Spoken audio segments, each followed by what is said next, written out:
What's up, you people? David here, and today I just wanted to make a really personal video. I'm gonna be transparent with you guys because um this topic I feel like a lot of people out there could relate to who struggle with addiction in general, or habitual sin, whether it's porn, masturbation, drinking, smoking, cussing, just any type of addiction that you're addicted to. And I just want to be transparent with you, and hopefully it can help you. Hopefully it can help us, because I struggled with this and still struggle with certain things till this day. So I'm going to show you guys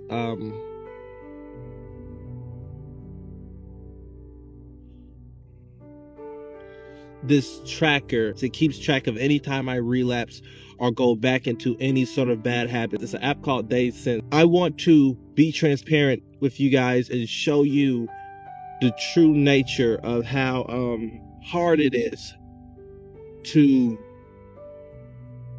break a habit or break a addiction of any kind. Especially, I'm not going to use this as an excuse, but I do have ADHD, so I have a lot of compulsive habits. I may fidget, I may have little outbursts, I may say violent things when I get very, very, very, very angry. None of it, is all off of impulse, but it does not excuse the behavior, and it does make me feel bad, and it does make me feel guilty. It's very hard to overcome bad habits, very hard. I just want to say that. And for anyone that ever struggled with addiction or ever been through something as mentally and emotionally exhausting as addiction, because it really hurts you, like on a different level, emotionally, mentally, and spiritually. It hurts you. And so I'm gonna show you guys my tracking data. All right, the name of my tracking data is hold on, let me see. I don't know if it'll ever focus. If it doesn't focus, I'll just show it on a screenshot, because this camera's focus is weird. But it says no consumption of anything inappropriate. But basically, I have a whole thing tracking it, because I don't want to be stuck anymore. I'm gonna read you guys my stats, and they're not exactly anything that I'm proud of. Okay, but my stats. It's been 78 days since started, which means since I started keeping track. I've been keeping track for 78 days, right? My longest streak is 3 days. My average streak is 1 day. My resets are 67. It's disappointing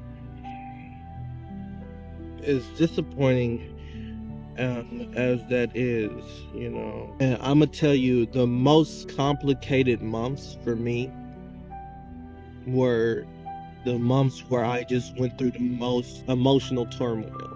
Those were the hardest months for me. In those months, I was the worst that I can be. Whenever I think about it, I just feel like a disappointment. It really makes you question, your faith. Makes you question yourself as a person. It makes you question your life.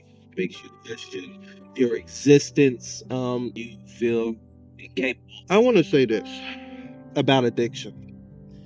It's never truly the thing you're addicted to. I'm gonna clarify what I mean by that. Porn. For me, when I will watch porn, yes, you could say in some form, you could say lust is involved in some way and form. Has to be, right? But lust is not always a sexual thing. Even though it is commonly a sexual thing, it's not always a sexual thing. You can lust for attention. You can lust for a feeling of adequacy. You can lust for money. So growing up, I didn't always feel as if I got praise, as if I was appreciated. I didn't always feel appreciated. I've said that in other videos. As a matter of fact, I might put a link to the video of my childhood story. In that video, I really elaborate on everything I'm talking about. So if you haven't seen it, I would check it out. I get to a low place in my life when I'm left with my own thoughts and feelings of inadequacy, and I may drift into watching some type of porn, or I may get angry and say a bunch of hurtful things that I should never say, or just have different habits. I made this quote that the hardest battle within is the battle between discipline and indulgence. I want to share some coping mechanisms that I've used at points in my life to try to keep myself under control. I noticed it worked. It just didn't work forever, because when you're surrounded by people who trigger you, who trigger the part of you that is emotionally wounded, and you're seeking relief, whether that's through drugs, alcohol, porn, masturbation, smoking, wherever the case may be, you are seeking relief. You're seeking an escape. Triggers are so complex. For an alcoholic, the look of alcohol, the smell of alcohol, all of this stuff could be triggering. And I started to notice that the more I've tried to control all my urges, any little thing or any little sensation that associates with the addiction can bring you back to it, and then you go into this state of guilt. And the more you promise yourself that you'll stop, the harder it is to stop. And it's just crazy that happens, during addiction, during any struggle. Don't ever stop praying. Don't ever, ever, ever, ever stop praying. I don't care if you feel like the scum of the earth. The last person that you want to stop praying to is God. The last thing you want to stop asking for help from is God. Because when it comes to this life, He's the only one that will help you. If you have lost friends, family, wife, husband, anyone to addiction, because you have to remember, our minds can be either beneficial, right? But also it can be our greatest setback. And we are the ultimate decider of what it is to us. We are the ultimate deciders, because we can make our minds our biggest enemy instead of our ally. Because like God says, the heart is deceitful. The hardest part about addiction actually is acceptance, because we're trying to escape something and we're trying to relieve something, because it's hard to come to terms with it. When I was addicted, whether that was to porn or whatever, I had to express myself more. It's a requirement. That's why I always go on my channel and I vent. That's why I go on social media, because for me, expression is a requirement. If I hold everything in, I will hinder myself. I will form unhealthy fixations. I will start to lose myself. It is a requirement for me to communicate, to express the way I feel. Otherwise, I will hinder myself. I will self-destruct. I will say, number one, to anybody struggling with addiction, always express yourself. Always. Because we want to face our problem. We want to face our addiction. We want to overcome our addiction. So you shouldn't suppress anything. Do not hold anything in. Somehow, some way, you have to figure out the form to express it in, whether that's through your art, whether that's through writing, whether that's through communicating. Either way, you just have to get it out. That's number one. Also, for those people who are in a place or in an environment full of triggers, like if a particular person is a trigger for you, like either toxic parents, toxic siblings, toxic friends, if you're living with them, like if you're in a situation where you can't escape and you just can't cut them out of your life because in some way or form you need these people, remember this. Don't try to escape. Don't. Because when you fail, you're going to relapse. What you need to do, the only way that you can really get away from the problems in your house or wherever you're at, is through here. If you have enough mental clarity and you self-reflect a lot and you occupy your mind with something that you love doing, love thinking about anything, That's your escape. Mental clarity. Your escape is through cutting out what doesn't matter, not allowing other people to dictate how you feel about yourself, how you feel about your life. Prioritize your mind. When you prioritize your mind, you will start to feel lighter as a person because you're not carrying the burdens of other people. You're not allowing their projection to weigh you down, because people will project their emotions, their hardships, their anger, and their hatred onto you. You have to learn to release it. As in, do not allow that to hold you down in your life. Do not allow that to shackle you. When somebody is angry and they're just, let's just say out of the blue, they just like, you know what, I hate you, I can't stand you. You have to be like, you know what? That's not my problem because I didn't do anything for you to hate me. And then go on. Because if you know you haven't did anything, then why hold it? If you yourself haven't caused any reason for something to happen to you, why would you even carry it? I don't care if it's your spouse or anybody. If they're ready to talk to you, then they could talk to you. But don't ever just take and absorb every accusation, every insult, every threat, because why would you? If it's not you and it's them, then don't absorb anything. Now, people may think you're stuck up, people may think you're arrogant, people may think that you don't care or that you're nonchalant, but the truth is you do care, and that's why you're not carrying it on. That's why you're not allowing yourself to hate them or hate you.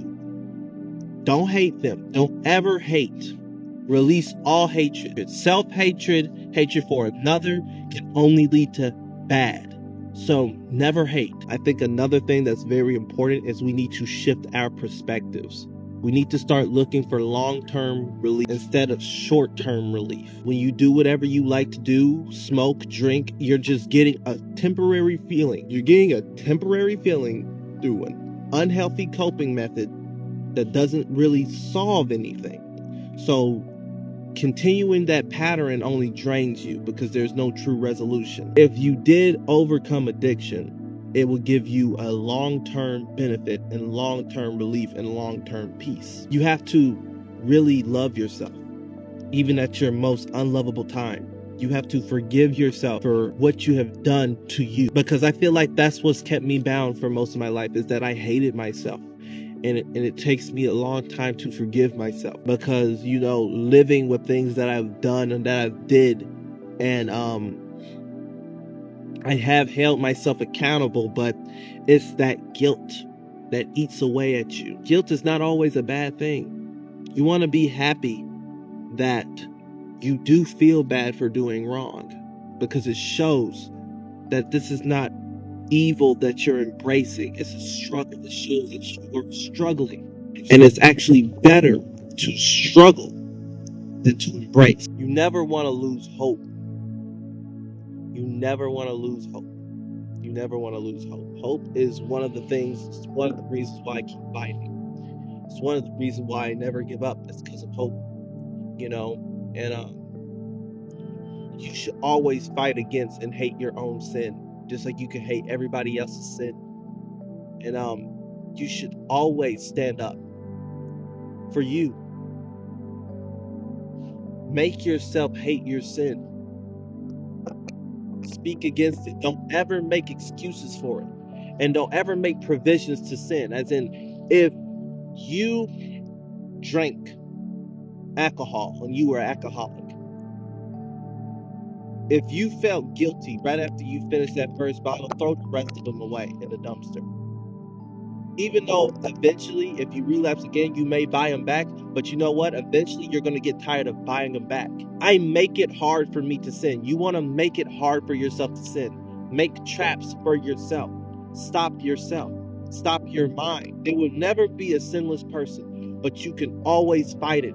Make it hard for yourself to, and try to remain as distant from sin as possible. Try to be diligent. Try to be righteous. Right, like right now, I don't have any thought about porn or anything, because look how sad it makes me to even think about it. I couldn't even formulate sentences because I'm so disappointed in doing anything related to it.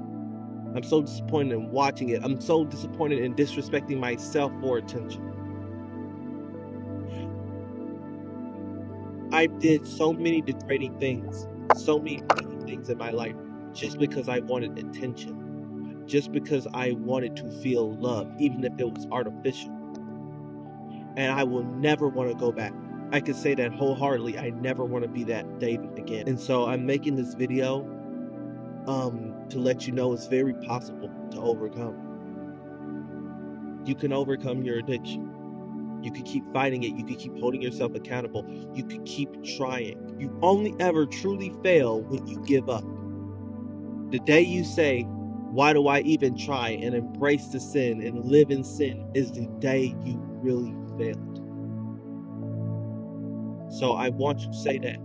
I'm making this video to say that if you have relapsed and all of this stuff, let me tell you something. I'm not a spiritual guru. I only go off the Bible. Think about it. The Bible is for us. It's for us.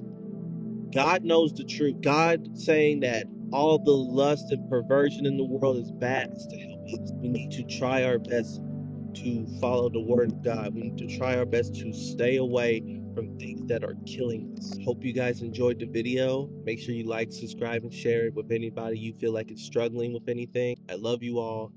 God bless you all. Bye. Losing the feeling.